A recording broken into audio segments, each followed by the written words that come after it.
Assalomu alaykum. Mana biz bugun Samarqand viloyati Kattaqo'rg'on tumani Qo'shhovuz mahallasi hududida joylashgan 245-konturdamiz. Ushbu dalamiz 27 gektardan iborat. Mana yaqqol ko'rinib turibdi.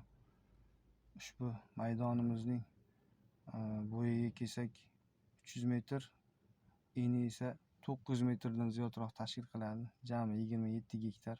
Ushbu 27 gektar maydonga piyoz urug'lar ekilgan, sug'or uskunalari o'rnatilgan. Ushbu loyihaning jami 355 million so'm loyiha qiymati bo'lib, ushbu loyihada 27 ta dehqon xo'jaligi birlashtirib, Sardor Beshjo'ra MChG tasarrufida amalga oshirilmoqda.